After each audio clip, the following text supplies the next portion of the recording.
Welcome to VSOW. Today, we are undertaking a complex and I think necessary deep dive into one of the most persistent intellectual challenges across history, the existence and nature of evil. It really is a huge topic. Right. And our sources today, they provide this really rich tapestry covering the theological paradox, historical philosophical definitions, and some highly specific, maybe even controversial anthropological interpretations of evil. Absolutely. And our goal today, I think, is to try and extract the key arguments from all these materials, sort of synthesize them across these different boundaries, theological, rationalist, Wow. and really explore the fundamental why behind these profound, centuries-long attempts to reconcile suffering and wrongdoing with ideas of, divine goodness and human nature. Exactly. Because this isn't just some abstract debate, is it? How we define evil, it really dictates how societies understand things like justice, responsibility, even salvation. Let's start. And the entire discussion has to begin, really, with that fundamental logical challenge. It's often summarized by Epicurus, the ancient Greek philosopher, and then later, cemented by David Hume. Ah, the classic paradox. Yes, the paradox of the all-good, all-powerful God existing alongside just immense suffering and evil. Yeah. Hume framed it so perfectly, drawing on Epicurus. Let me see if I remember. Is God willing to prevent evil, but not able? Then he is impotent, Right. Is he able, but not willing? and he is malevolent. Okay. Is he both able and willing? Whence then is evil? That's the killer question. Yeah. And that paradox of the problem of evil, it's really the engine driving centuries of this intellectual debate. It just demands an answer. And the answers we find in the sources today, they really range widely, don't they? From theological justifications based on redemption. To purely philosophical explanations based on, say, human ignorance or maybe systemic necessity. Right up to these highly technical, frankly strange theories of inherited biological characteristics we'll get into. It's quite a spectrum. So let's try and unpack these varied traditions, maybe starting with the theological framework. It seems to provide the bedrock definition for so much of Western thought on this. Sounds like a good place to start. Okay, so grounding this discussion. The first step in a theological view of evil, it seems, is always classification. We can't just talk about bad things generically. No, you really can't. The sources lay out two absolutely critical and distinct categories. The first one is moral evil. Moral evil. And this is defined as, well, that which is morally wrong, wicked, or sinful. Basically, anything that explicitly contradicts God's holy nature. Think of passages like Psalm 51.4. So this is the realm where some kind of moral agent, human or maybe spiritual, actually chooses wrongdoing. Exactly. And the scope here is vast. It's not just the big external headline-grabbing sins we might think of first. Right, like murder or theft. Yes, it covers those external, observable acts, murder, theft, dishonesty. But crucially, it also includes internal vices. Things like hatred, envy, lust. Jesus really emphasized this in the Sermon on the Mount, didn't he? How sin originates in the heart. Matthew 5, yeah. And the core principle here, according to the sources, is accountability. Humanity is always held responsible for the moral evil it commits. Scripture repeats this idea. The one who sins is the one who will die. There's a clear sense of agency and responsibility. Okay, so that's moral evil. Then the second category is physical or natural evil. And this seems immediately distinct because there isn't necessarily a human moral agent behind it, at least not directly. Precisely. Physical evil is anything that causes harm or suffering without that direct human moral dimension. Think disaster, tragedy, calamity. Like a hurricane or an earthquake. Exactly. The sources point to scriptural examples, like the suffering of the widow in 1 Kings. But yes, examples range from maybe simpler accidents, injuries, car wrecks, right up to devastating major phenomena like volcanoes, hurricanes, earthquakes, tsunamis, or even the flood described in Genesis. Genesis 6 through 9, yeah. It's the suffering inflicted by, well, the impersonal natural world, the chaos that just disrupts life, often without any clear moral why attached to that specific event for the person suffering. And this distinction is really crucial, isn't it? Because it dictates where theologians start looking for the source of the problem. Absolutely. For moral evil, the sources attribute the origin not initially to humanity itself, but to the spiritual realm. The rebellion of Satan. Yes, a fallen angel whose pride, according to Isaiah 14, led to his downfall, and crucially, the entrance of sin into the cosmos itself. And then that cosmic evil enters the human realm specifically through, well, the classic story, Adam and Eve. Genesis 3, yes, their foundational disobedience. Their transgression resulted not only in separation from God, what theologians call spiritual death, but also in profound, lasting physical consequences. For humanity and for creation itself. Exactly. Things like thorns, toil, painful labor, these are presented as direct results. And the sources also pinpoint specific human motivations for later evil acts, building on this foundation. Like, Well, the desire for power, echoing Lucifer, pride, envy, think Cain killing Abel, greed, like Achan's sin in Joshua, and just general faithlessness or disobedience against known moral law. okay, so this naturally brings us straight into the heart of the debate. Theodicy, that theological attempt to justify God's goodness in the face of all this evil. Right, the big question. Given the biblical framework, especially thinking about natural evil, how do theologians reconcile God's goodness with his clear sovereignty over the universe? I mean, if he's in charge. This is where the tension is definitely highest, and the sources show there's significant debate. Some traditions, particularly those linked with Calvinism, lean very heavily into God's sovereignty over all things. All things, including evil. They assert that God permits, or some might even say ordains evil as part of a mysterious, larger plan, a plan designed to ultimately bring about a greater good.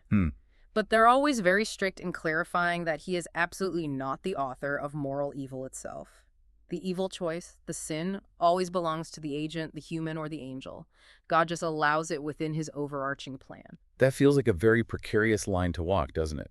If God permits suffering for a greater good, especially something like natural suffering, a child dying of disease, for example, how is that intellectually distinct from being the author of it? That's the rub.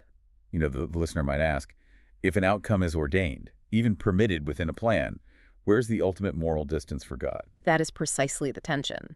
And it's the tension that drove the development of alternative explanations, most famously, perhaps, St. Augustine's solution, his privation theory. Ah, yes, Augustine. Let's slow down and really focus on privation theory for a moment, because it's been one of the most intellectually enduring solutions in Western history. Yeah. How does it actually work? Okay, so Augustine argues that evil is not a positive substance, not a power, not a being in itself. It's not some rival dark force battling God in a Manichaean sense, which was a view he initially held and then rejected. Right, so it's not something... Instead, evil is merely a privation, an absence, a defect, or a corruption of good. If it's structurally, maybe.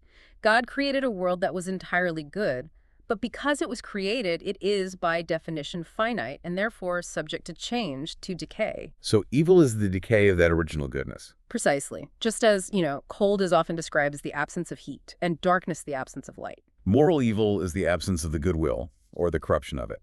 Exactly. If evil is merely the lack of good or the perversion of good, then God, who is perfectly good and the source of all being, cannot possibly be the author of it. So where does moral evil come from, then, in this view?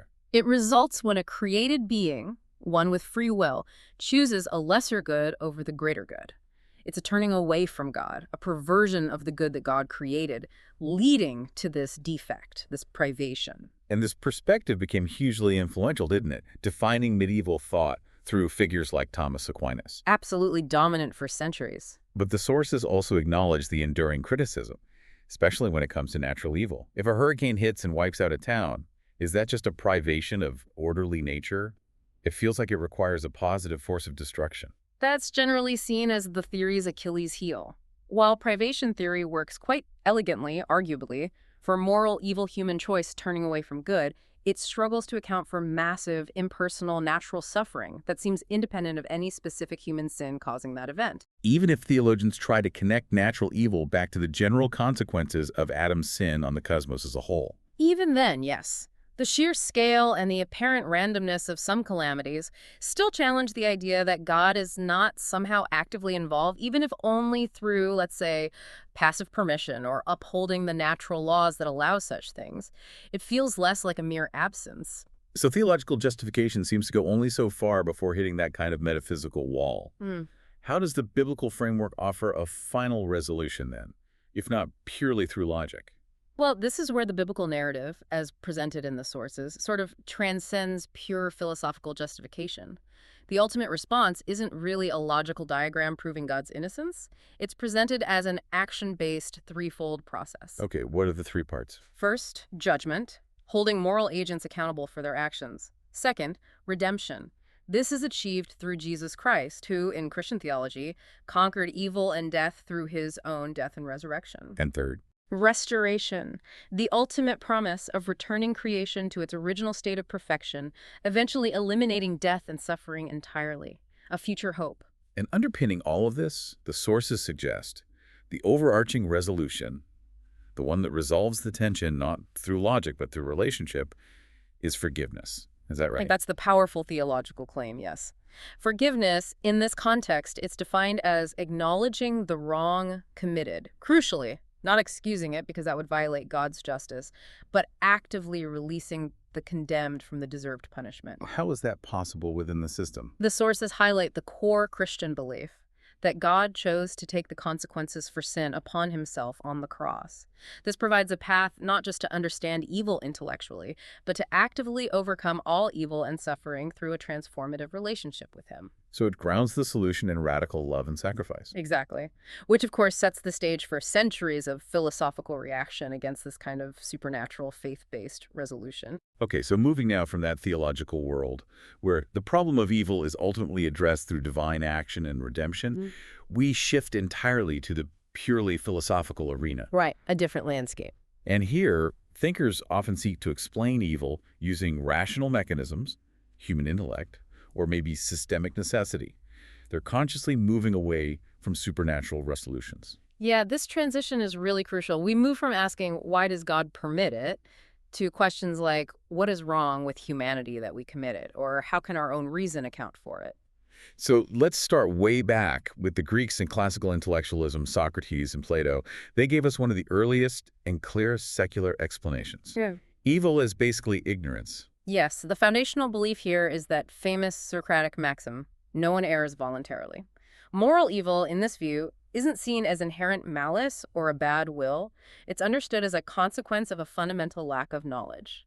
Ignorance of what, specifically? Ignorance of the essence of good, virtue, or aro, is treated almost like a kind of science. The premise is deeply optimistic, really. Well, the idea is, if a person truly understood what was genuinely good and beneficial for their soul and for their community, they would be logically compelled to act on it. You wouldn't choose harm if you truly knew better. So bad actions must stem from faulty calculations, misunderstandings of what the good actually is. Precisely. Therefore, the job of philosophy, for Socrates, is a kind of intellectual midwifery maiute, helping people realize their own ignorance, the things they think they know but don't. To initiate that inner conversion, needed to acquire true knowledge of goodness. Exactly. Rigorous dialogue is the path. But Plato evolves this, doesn't he? Mhm. Particularly in his later dialogues, he introduces dualism. How does splitting the body and soul make evil feel a bit more tangible than just an intellectual mistake? That's a good point. The purely Socratic view was perhaps a little too abstract, maybe didn't account enough for the pull of desires. Plato, influenced by Orphic and Pythagorean traditions, introduces a more robust body-soul dualism. He famously views the body as a kind of prison, or tum summa soma, for the soul. Okay, and how does that relate to evil? This physical dimension provides a more concrete framework for the hypostasis of evil. It gives evil a kind of partial reality, tethered to the sensible material world. Evil becomes linked to the infirmities of knowledge caused by the soul's attachment to the sensory, the chaotic, the corporeal world. So the soul, in its pure state, knows the good, the forms, but the body drags it down, confuses its judgment, introduces desires that conflict with reason. That's the idea. It still maintains the intellectualist core. The ultimate solution is purification, catharsis, freeing the soul from the body's distracting influence. But it acknowledges a more structural source of that distraction within our embodied existence. But even with this dualism, Plato held that the world was formed in the best possible way, right? Divinity had to be entirely good. Yes, the structural tension is seen as human, or perhaps resulting from the limitations of the material world, not a flaw in the divine creator. Okay, moving forward quite a bit to the modern rationalists, we find Descartes confronting a parallel problem. Not exactly evil, but the problem of error, which he explicitly links to sin. He famously asks whether an evil genius might be deceiving him. Right, in the Meditations. But ultimately, Descartes rejects that idea of an external evil deceiver. He places the entire source of error and, by extension, sin squarely within the human domain. How does he do that? The issue for Descartes is a crucial mismatch between our two main faculties, The will, our faculty of free choice, and the intellect, our capacity for understanding, which is limited. A mismatch. That sounds interesting. How does this mismatch produce error or sin? Well, according to Descartes, our will is fundamentally extensive, even perfect of its kind. We are totally free to affirm or deny, to choose or not choose. But our intellect is finite. It can only perceive things clearly and distinctly up to a certain point. Error, and thus sin, originates when our powerful, expansive will extends beyond the limited knowledge provided by our intellect. We essentially pass judgment on things we don't clearly and distinctly perceive. We choose something blindly or assent to something untrue. So the fault is ours, not God's. Because God gave us a perfect will, but we misuse it by applying it where our knowledge runs out. Exactly. Error is the result of human freedom overextending the proper bounds of human knowledge. It's a misuse of our God-given faculties. That provides a clear, human-centered source for wrongdoing. But then we get to Spinoza, who offers a radically different perspective, one that seems to completely reject Descartes' starting premise of radical freedom. Yes, if Descartes found the source of error in human freedom. Spinoza, by contrast, fundamentally rejected the entire premise of freedom itself, and this led him to basically dismiss the problem of evil entirely. Spinoza's system is one of absolute necessity. Everything that happens necessarily as part of the one single substance, which he identifies as God or nature. He completely rejects finalism, the idea that nature or God has a purpose or goal. He sees that as an invalid anthropomorphism. So if everything is necessary and just part of this single substance, then concepts like moral good and evil must lose their meaning, right? They absolutely do for Spinoza. In his view, good and evil are relegated to being merely relative subjective notions. They lack any real rational meaning within the grand scheme of the substance. So what about the suffering we see, the things we call evil? Since only effects produced by an omnipotent being, substance God nature, are strictly and absolutely necessary, the suffering we observe is dismissed as merely an illusion. It results from our ignorance, our failure to understand the true, necessary nature of substance. Wow, so he just abandons the whole project of theodicy. Completely, because the terms good and evil themselves are, for him, anthropocentric illusions based on faulty, finite perspectives. There's nothing for theodicy to explain. That is a total philosophical dissolution of the problem. Okay, so if Spinoza dismisses theodicy, Leibniz comes along a generation later and really re-energizes it. He actually formally names the term theodicy around 1696, right? He does. And he's the champion of that infamous best of all possible worlds argument. Yes, Leibniz attempts to rescue God from Spinoza's impersonal necessity, while at the same time justifying God's creative choices in the face of evil. His theory rests on the idea that God, being perfectly good, perfectly powerful, and perfectly knowledgeable, The omni-attributes. right, God surveyed all logically possible universes in his mind. And constrained only by the laws of logic itself, he chose to actualize the one that represented the best logically possible combination of finite entities, or monads, as Leibniz called them. The implication being that this specific world, the one we live in, despite all its suffering and flaws, is the one that contains the maximal ratio of perfection to imperfection that was logically achievable. Exactly. And he formalizes this defense by rigorously categorizing evil. He argues there are three necessary forms. First, metaphysical evil. Okay, what's that? This is the inherent fundamental imperfection of the created universe simply because it is created. Creation, being finite, can never be on the same plane of perfection as the infinite creator. It's imperfect by definition. Right, that sounds like a structural imperfection, unavoidable just by the act of creating something other than God. Precisely. Second, there's moral evil, which is sin. This results from the inherent imperfection of created beings who possess wills that can, and sometimes do, choose lesser goods over greater goods. It follows from metaphysical evil plus free will. And third, Physical evil, which is suffering. Leibniz argues this is necessary, either as a natural consequence of sin, or sometimes as a punishment for sin, or even as a means to prevent greater evils or bring about greater goods. what about when the innocent suffer? That seems like a major challenge. He admits that's a difficulty. He suggests the remedy for the suffering of the innocent must be found in a future life, ensuring that divine justice ultimately prevails in the eternal sense. But this whole picture means the pain, the destruction, the agony we witness. It's somehow essential to the maximal goodness of the whole system. If we look at, say, a massive natural disaster that takes hundreds of thousands of lives, how does Leibniz reconcile that specific agony with his conclusion that evil is almost nothing? It's a tough sell, emotionally. He concludes that evil is presque nil, almost nothing, when compared to the totality of good, the infinite perfection of the universe considered as a whole, across all time and space. It sounds like an engineering model applied to reality. It kind of is. He argues that God permits, but does not actively will, moral evil.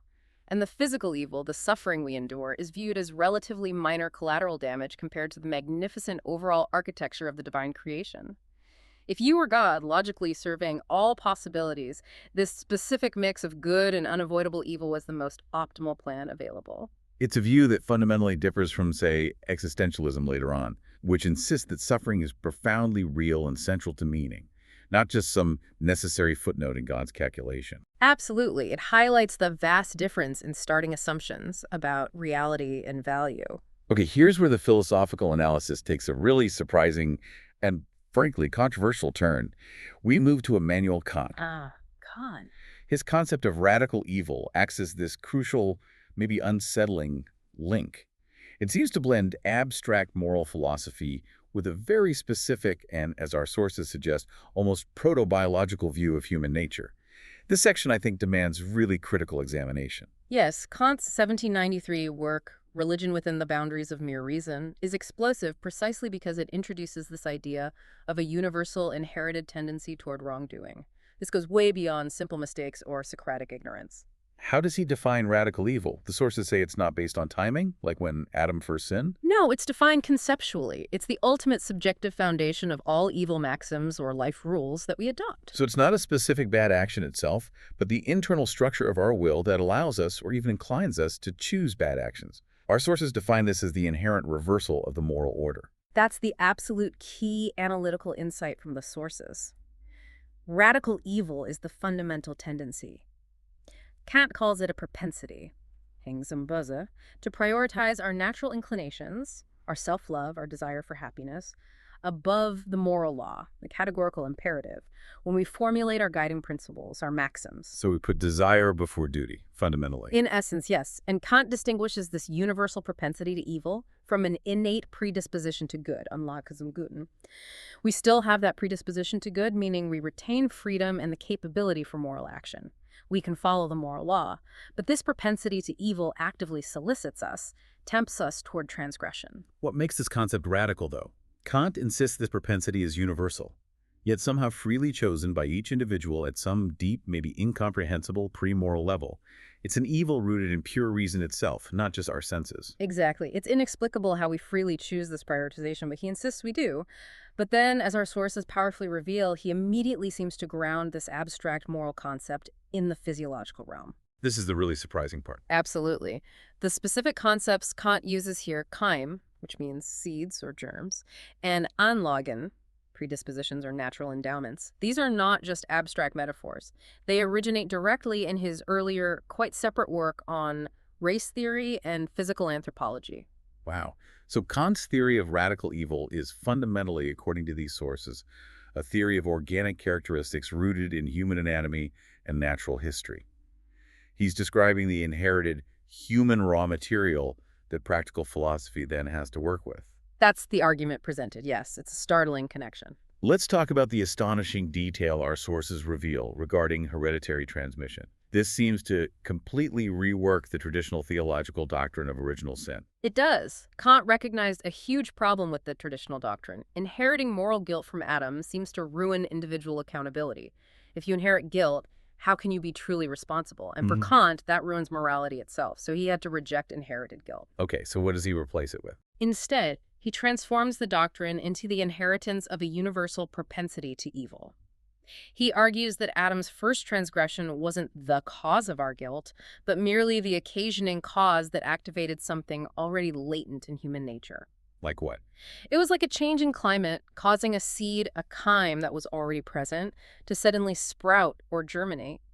This first act of disobedience caused the originally dormant propensity to evil to become active in the species. And once that inherited seed has germinated in the first generation. Then, according to this interpretation of Kant, this propensity becomes innate, more fully developed, and is thus inherited by all subsequent descendants as a natural historical fact. It's passed down biologically, generationally. It becomes the default setting, the inherited tendency to place self-love above the moral law. This explicit link between moral status and inherited organic characteristics then requires Kant to address one very specific, highly charged theological event, the virgin birth. Yes, this is where the physiological anthropological lens becomes truly unavoidable and, frankly, quite strange. Why did he need to address it? Well, Kant's system needs Jesus to function as the human prototype for moral perfection, a model we can strive towards. Jesus had to be fully human, afflicted by inclinations and needs like us, but crucially, he had to lack this inherited propensity to overturn the moral order in his maxims. Okay, but if Mary, his mother, was a normal human, presumably she had the propensity, right? Kant didn't accept the Catholic doctrine of the Immaculate Conception of Mary. Correct. So how could Mary give birth to a morally pure prototype if she herself carried the propensity? That's the problem Kant needed to solve biologically. And the answer is found in that notorious footnote. Footnote 6.80 ran in Religion, I believe. That's the one. It dictates a specific biological theory based purely on the requirements of his moral system. What does it propose? Kant concludes, based on the biological understanding of his time, that the seeds of the chyme of radical evil are passed solely through the male side, specifically through the spermatozoa, and importantly, not through the ova. Yes.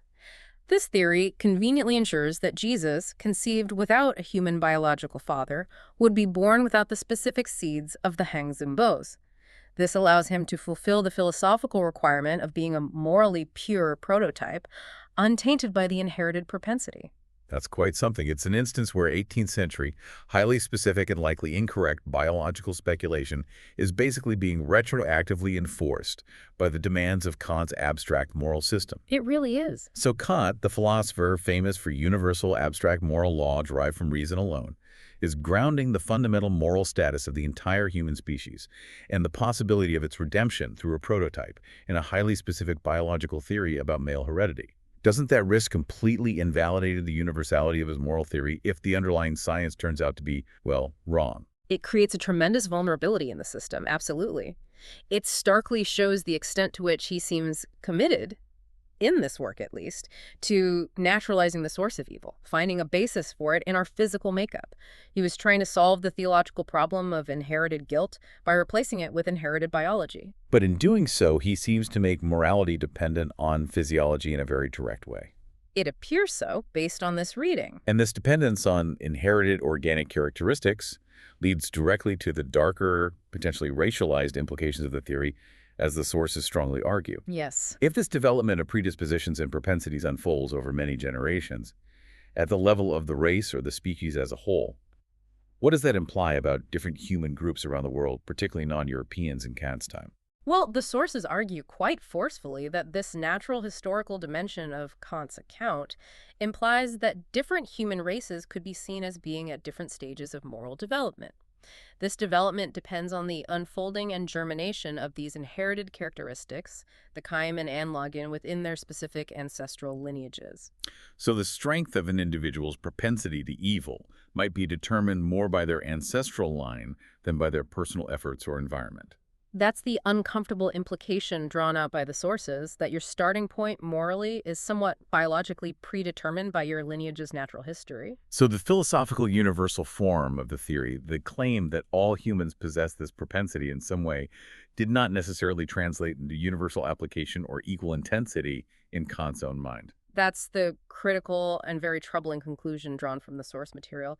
Kant's own explicit commentary on non-European groups seems to support this interpretation. Such as? The source notes Kant's remarks on, for instance, indigenous Americans, where he states that their natural predispositions make them incapable of any culture. Incapable of culture. Yes. This suggests that, in Kant's view, some groups might lack the specific predispositions and legend required to develop culture, and therefore, perhaps, they also lack the specific corrupting propensity that comes along with the vices of culture.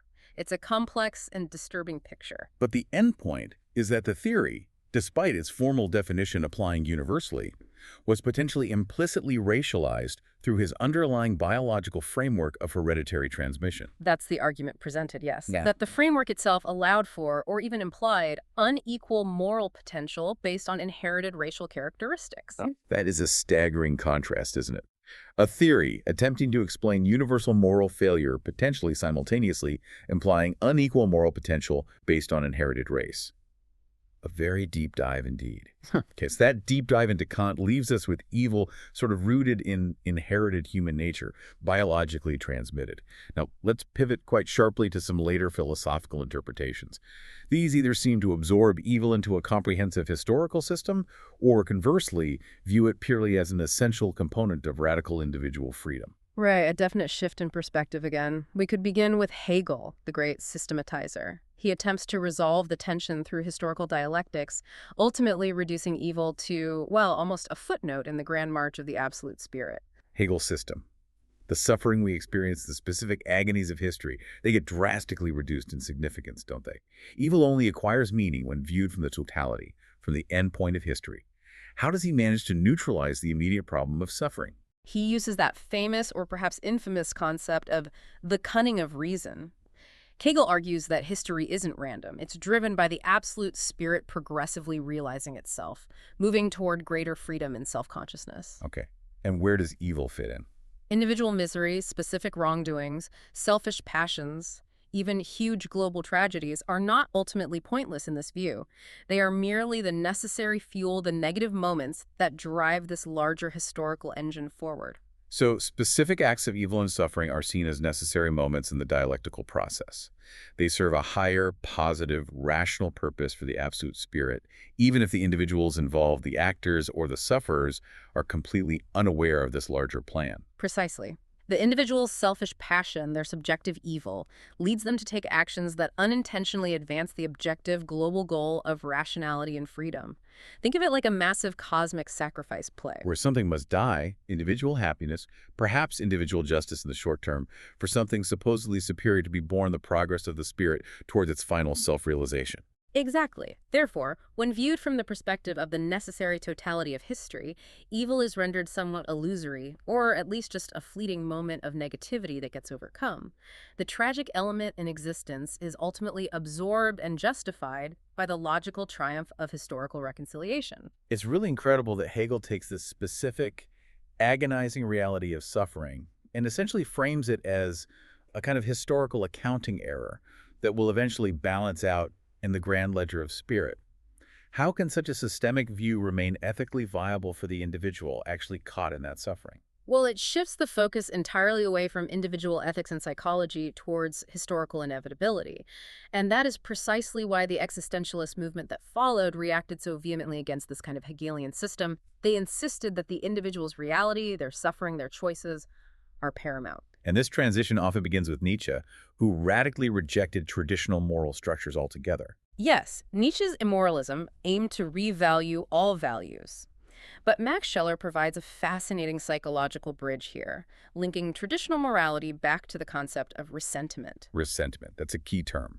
What did Scheler mean by it? Scheler argued that much of traditional, especially modern morality, the ethics focused on utility, equality, compassion, isn't actually born of genuine strength or positive values like love. Instead, he claimed it originates from resentment, Which is a kind of psychological self-poisoning of the mind. It's a feeling rooted in the weakness, the impotence, maybe the thirst for revenge, or the perceived helplessness of those who feel oppressed or slighted but cannot act directly against those they envy or resent. So instead of acting, they mentally invert the values. They define the traits of the powerful, maybe strength, confidence, wealth, as evil, and their own traits, poverty, humility, weakness, as good. Exactly. It's a way of achieving psychological comfort and moral superiority through a mental flip. Traditional morality, particularly modern bourgeois morality that overemphasizes utility and leveling equality, is viewed by Scheler as largely a defensive posture, a psychological manipulation driven by the weak against the strong. It's a way for those who envy or resent the perceived vitality of others to gain moral high ground. That's a pretty cynical view of ethics. But it certainly sets the stage for the existentialists, who demand radical psychological honesty about one's own values and choices. It does. And the French existentialists, particularly Sartre, really focus on the ways we evade our primary responsibility, our freedom. This culminates in Jean-Paul Sartre's deeply provocative label for those who do so: stinkers. Stinkers. Who exactly is he directing this term at? Sartre directs it at those who live in what he calls bad faith. These are the conformists, the traditionalists, the people who try to mitigate their inherent terrifying responsibility by pretending they must act a certain way, that they are defined by external factors or roles. They evade the primary imperative of freedom, then. That's the core of it. What is the core lie they tell themselves, according to Sartre? The lie of bad faith is that they are fundamentally defined by their pre-established role. I am just a waiter, I am just a host, I am just a husband, rather than recognizing that they possess the radical freedom to choose their identity, their values, their actions moment to moment. So the stinkers take refuge in anonymity, tradition, pre-established moral values. Why? To avoid the paralyzing anxiety, the dizziness that comes from confronting the fact that they are absolutely free and totally responsible for what they become.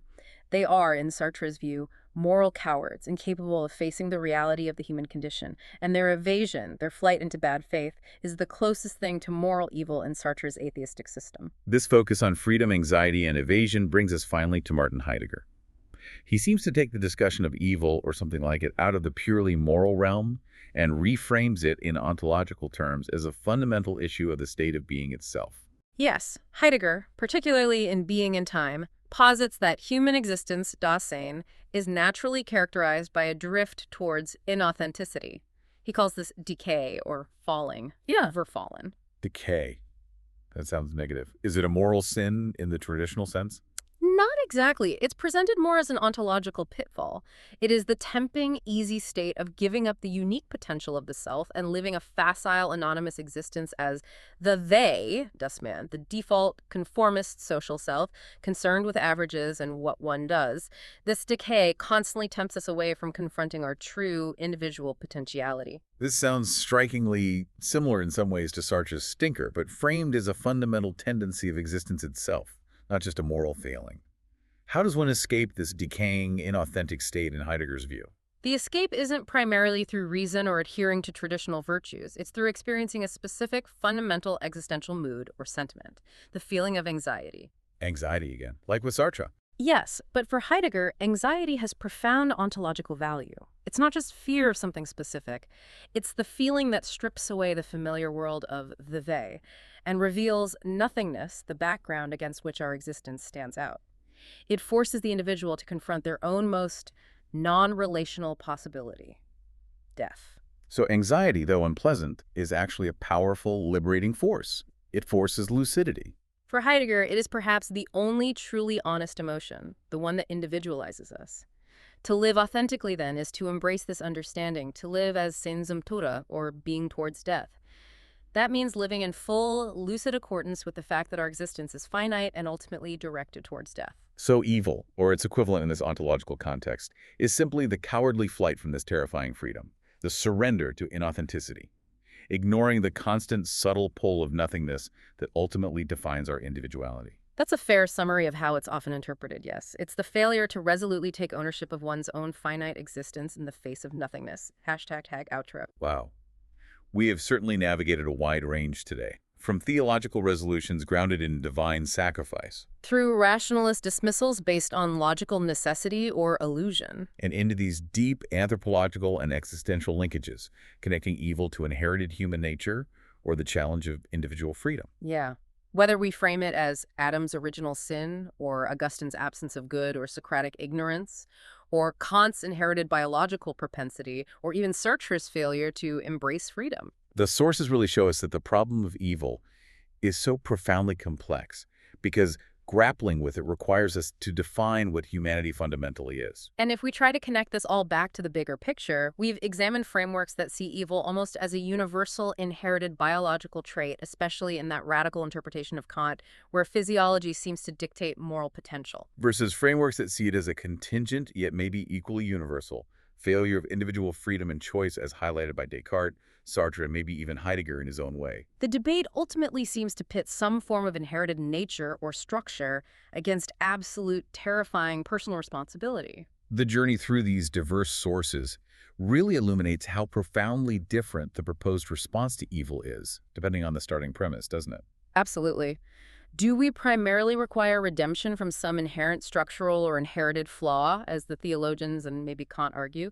Or do we primarily require lucidity and courage to embrace our perhaps terrifying absolute freedom, as the existentialists seem to demand? And considering Kant's really controversial framework, again, especially his grounding of moral status in the development of inherited Kaimin and analog and supposedly passed solely through the male line, if our capacity for moral choice is implicitly shaped by ancestral lineage and biological development, well, how absolute can we truly claim our individual moral freedom really is? That remains a deeply unsettling question, I think. It links nature, history, biology, and individual agency in a way that few other philosophical problems manage to do quite so starkly. It challenges our neat categories. Indeed. Well, if you, our listener, found this deep dive thought-provoking, please do subscribe, like, and comment. We'd love for you to continue exploring complex ideas with us. Thank you for listening to VSOW.